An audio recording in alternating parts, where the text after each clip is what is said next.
We're going to talk about editing and the various actions that are associated with editing now. The first action we're going to work with is copy.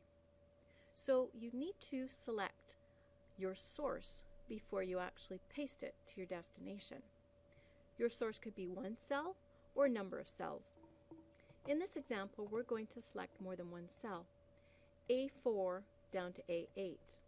I just simply clicked and dragged, but you could use those other selection methods if you'd rather, like shift click or shift and down arrows, and that would be your consecutive selection. Once I've got that portion for my source selected, I'm going to focus up on that home tab of my ribbon, clipboard group, and choose either the copy command, or you can see that in brackets here in the screen tip, Control-C is the keyboard shortcut. I'm going to choose Control-C as the keyboard shortcut. Once I've done that, the selection handle appears. Also, you're going to see on the status bar that instead of Ready, it now reads Select Destination and press Enter or choose Paste. So we've already selected our source. We've chosen a copy method. Now we got to go to the destination.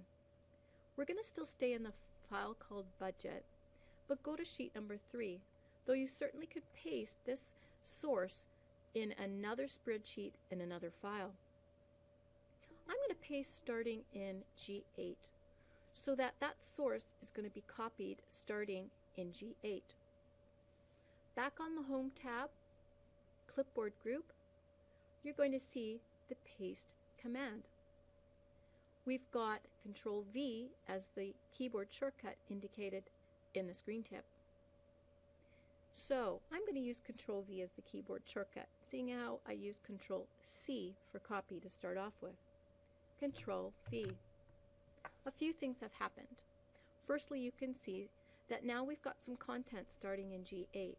So our source has now been pasted starting in G8. The second thing that I'd like you to see is that we've got a screen tip here, and when I point to this bottom right hand portion of this pasted area, Paste Options is your screen tip. I click on the down arrow and you'll note that there's a lot of choices here I can work with, options to work with for paste. The last thing I'd like you to focus in on is the status bar again, and you'll still see it still reads Select Destination and press Enter or choose Paste. So I can continue selecting another destination and choosing Paste, Control-V, yet another, and this time I'll just click on Paste, and one more other destination, Paste, and so on and so on. So until I press Escape to cancel, I can continue pasting this source in a destination even outside of this file. I'm going to press Escape though to cancel. And you can see now we no longer have a screen tip and the status bar reads Ready. What about instead of copying, what about moving, which is also known as cut? I'm going to go back to sheet number 2 this time. Choose Hello in A1 as my source. Home tab, Clipboard group, Cut command. Keyboard shortcut is the alternate method here instead of clicking on Cut, and the keyboard shortcut is Control-X. I'm going to though this time use my command just by clicking on it. Once I've done that, you'll see a selection handle. Status bar is reading Select Destination and choose Paste. So I'm going to do that. I'm going to stay in the same spreadsheet just for this example. Choose Paste, and you can see that the source has been moved to my destination. No smart tag in this case because Cut does not offer up a smart tag for paste, and the status bar reads Ready. You can only cut once to the destination. Autofill is another way of looking at copy. Copying, though, to consecutive cells, neighboring cells. If I type in, let's say, JAN for January, watch what happens when I position my mouse symbol, which is a white cross, on what I call the period here on the bottom right hand corner of my cell. It becomes a black cross. I'm going to click and drag at this point, and even before I release my mouse, you can see that the pop-up is telling me what will be the month in this last cell of the selection when I release my mouse. So, starting at my source, all the way down through to the destination here, I've got all of the months of the year, and even it's recognized that it's in its abbreviated form, and it's case sensitive as well. So if I would have typed in January in full and an uppercase, it would have filled it in with all of the months of the year in its full unabbreviated form, and they would have all been in uppercase. Watch what happens though when I go the opposite direction. So instead of down top to the bottom, left to right, it treats it now as a pure copy all the way across. If I go back though, instead of going from top down, I'm going down past top and up, it's now actually going to give me the previous months and so on.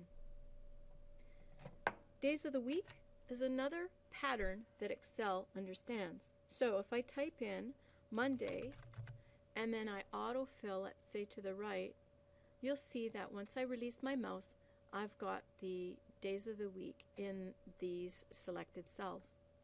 If I go the opposite direction, instead of left to right, I go top down, it's going to give me a pure copy. If I go from left, instead of left to right, right to left, of course it knows what days of the week precede Monday. What about numbers? If I type in a 20 and I autofill, you'll see it comes up with the same numbers. But if I go to the Smart tag this time and I focus in on autofill options and click on the down arrow, instead of copy cells as the choice here, which happens to be the default, and choose fill series, Excel will increase that number by 1 throughout the selection. But suppose you actually wanted to increase by tens. So you want 20 and then you want 30, etc. Notice I had to type in 2 numbers, each in their own cell, and then I simply select it. So using the white cross, not the black cross for autofill, I'm just using my selection mouse symbol, the white cross, in order to do that. Now at this point, I will pop my mouse symbol back on my autofill handle, drag down, let's say at this point, and then you're going to see increments of 10. I just can't drag diagonally here and expect Excel to behave with any kind of autofill. So if I wanted to copy now my content, I pull it in this direction. If I actually copy upwards, and I'm going to just go on top of content here that exists, you're going to see that of course it knows to decrease or take away 10 in this case for every one of those cells. Back to sheet 1, I'm now going to talk about another editing action. So we've just gone through copy and working with autofill as an alternate copy action, and then we worked with move, which is also known as cut. Now we're going to get into delete and then work with insert. So I'm going to select one row here, row 13, and you can see as I'm pointing to the header for row 13, I've got a mouse symbol that looks like a black right arrow. I'm going to click, and the entire row is selected. I could select this one row, or I could select a number of rows at this point just by clicking and dragging down, or I could use a control click on another row, and then I've got 2. Control click, of course, remember, is for non-consecutive selection. But we're just going to work with one row. Delete on your keyboard actually does not give you the delete action. It gives you the clear content action. So when I press delete, the placeholder for row 13 is still there, but the content is gone, only the content. So actually if you had some formats assigned or associated to the cells that are selected right now, they would still remain. If you typed in some new data, the formats will come to life again. Delete on your keyboard is clear contents. Now suppose I want to bring back my content. I made a mistake. I want to undo. Undo is a command here on your quick access toolbar. Wrap around left arrow, and when I point to it, it offers up a screen tip with, in brackets, the keyboard shortcut Control-Z. I'm going to use Control-Z instead of clicking on the command. And you can see that advertising comes back. If delete on your keyboard is clear contents, what is the keyboard shortcut for delete? Control-. You've got two control keys on your keyboard, CTRL. Hold down one, tap the minus sign. That's not on your numeric keypad, but the one that's sort of to the left of the backspace a couple of doors down. And once you do that, you can see how that entire row is taken out plus its content. I'm just going to bring it back though by using Control-Z. Control- is delete. Delete keyboard key is clear contents. Control-Z is undo. And escape is cancel. So if Control- is delete, keyboard shortcut for insert is Control+. I'm going to now highlight a couple of columns. So we're going to focus in on column A and note that the down arrow, the black down arrow, is visible when I point to column A. Drag across and you'll see that two columns are selected.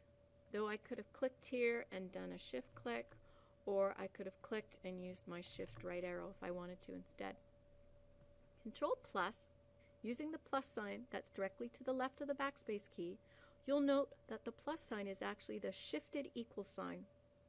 I'm not going to say Control-Shift-Equal as the keyboard shortcut. I'm going to say Control+, and you're going to have to remember to hold down the Control key, hold down the Shift key, and tap the equal sign, which will activate the plus sign.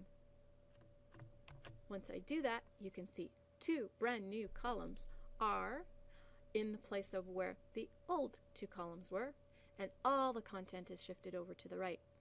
Plus, there's a smart tag. When I point to the smart tag, it says Insert Options. I click on the down arrow, and it offers up some options that you can explore on your own, but I do want us to just focus in on the clear formatting choice. So if you truly wanted a brand new, fresh two columns without any formats, because by default you will get formats that are associated with the previous two columns, you can clear formatting by choosing that last radio button. But I'm just going to press Escape so that it cancels my drop down there for my smart tag. And I'm just going to undo Control-Z just to bring us back to what we had before. Suppose I only had one cell selected when I used my keyboard shortcut for insert. So Control+, when I only have one cell or a handful of cells selected, not an entire row or column selected, it will come up with the Insert dialog box. The default here is Shift Cells Down, and I just want you to see what happens when I click OK. A whole new cell is inserted exactly at A5, and all of that content only in that column, because I only had one cell selected, is shifted down. I'm going to undo, and if I highlight more than one cell, let's say to the right here, and I do a Control+, and if I press Enter instead of clicking OK, it'll do the same. You're going to see that 4 cells are inserted. Now I know in this example here for budget and sheet 1, we probably don't necessarily want to have those 4 cells inserted right here. But if you ever have a situation where your data is not quite lining up to the labels, or they're one off, I say, you might want to insert some cells so that we've got some shifting happening. Or, I'm just going to undo here, you might want to consider deleting some cells because it might be the opposite scenario. You have too much and it's not lining up properly. I've got 4 cells selected right now, not an entire row or column. When I use Control-, the Delete dialog box comes up. At this point, though, it's important to note that I could delete the entire columns A, B, C, and D. Just going to move my dialog box over by clicking and dragging on the title of the dialog box, because I've got radio buttons for both entire row or column. But watch what happens when I follow through with OK with Shift Cells Up. 4 cells are deleted. All content is moved up from where those cells were before.